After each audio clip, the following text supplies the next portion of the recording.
When I was 15 years old, my parents decided to go visit my uncle. I didn't want to go. I wanted to stay home and hang out with my best friend Alex, since we lived in a quiet neighborhood and there was little crime happening there. My parents allowed me to stay home and have Alex over. My mom left a note on the fridge with all emergency numbers, and my dad told me to call him if anything happens. I assured them that everything's going to be fine. Me and Alex were just going to play video games and have some pizza later. I called Alex, and he came to my house 15 minutes later. We played UFC on my PS4 for 2 hours, and then had some pizza. After our meal, we just sat in the living room talking about random stuff. Eventually, we started talking about girls. Alex mentioned a website where you could talk to random people called Omegle. He also said that he talked to some girls on there, so we decided to go on Omegle and try our luck. For the first 30 minutes, we didn't get matched with any girls, and we were starting to get bored. And just when I was moving my mouse to close out of the webpage, 2 girls showed up on our screen. They were about our age, maybe a little older. We started talking to them, but they were just typing. We could see that they were trying to talk, but we couldn't hear them. We told them to turn on their microphone, but the girl said that they don't have a microphone. We continued talking to them. We said that we were home alone, and so were they. They said that they lived in the same city as us, and the same area as Alex and I, but we've never seen these girls before.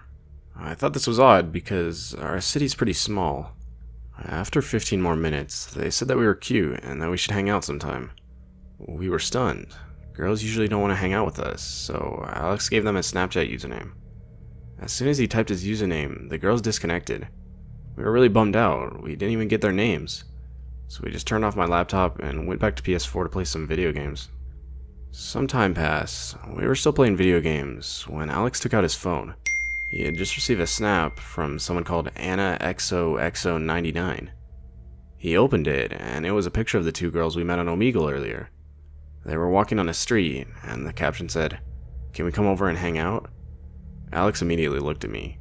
He didn't ask me anything. I already knew what he wanted, and I said no.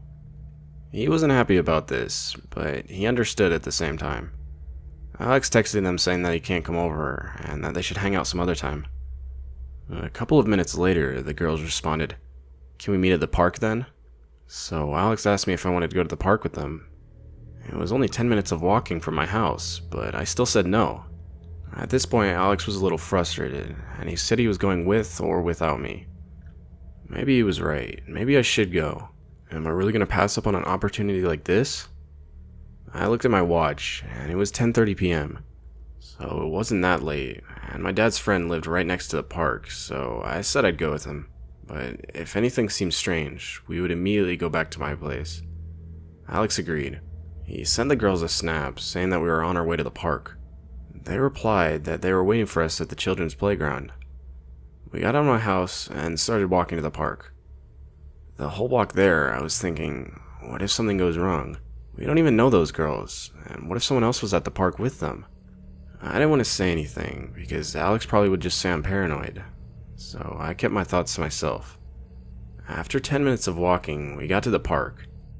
The children's playground was a little deep into the park, so I asked Alex to ask them to come to the main entrance of the park because we were already there. Alex just said, "Dude, come on," and texted them that we were at the park. After a minute or so that we arrived at the playground, there was no one there. I asked Alex if they responded to our last snap, and he said no, they just opened it. We waited there for a couple of minutes, but there was no sign of the girls. We were all alone in that park. I told Alex that they were probably just messing with us, and that we should just go home, but Alex wanted to stay a couple of minutes more. A minute passed, and that's when we heard someone walking behind us. We turned around, and there was a guy dressed in black, standing behind a tree looking at us. He had a creepy smile on his face. I said to Alex that we should go home, and that this wasn't a good idea. Alex agreed, and we started walking back home. The whole time, I was looking over my shoulder, trying to see if the man was following us. And he was. I told Alex, and we instantly started running. Just when we got to the park's entrance, the guy grabbed my hand and started screaming in some insane way. I was screaming and kicking, trying to get him to let go of my hand. I was calling Alex to help me, but he ran away. The guy started pulling me back into the park. I was screaming as loud as I could, and that's when I saw blue and red lights. The guy must have seen them too, because he immediately let go of my hand and ran deeper into the park. I started running back to the direction of my house when a police officer stopped me. I explained everything to him, and he called my parents. The police officer took me to the police station to wait for my parents to pick me up. My parents came after about an hour, and the police officer told them what happened, and so did I. My dad asked if they caught the guy, and they said they were still looking for him.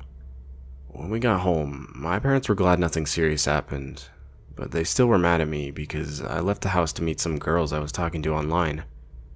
They told me to go to sleep and that everything will be alright. The next day, Alex came to my house. He was with his dad, and he apologized for running away last night. He also said that when he got home, he opened his Snapchat, and there was no sign of Anna XOXO99. It was like she never existed.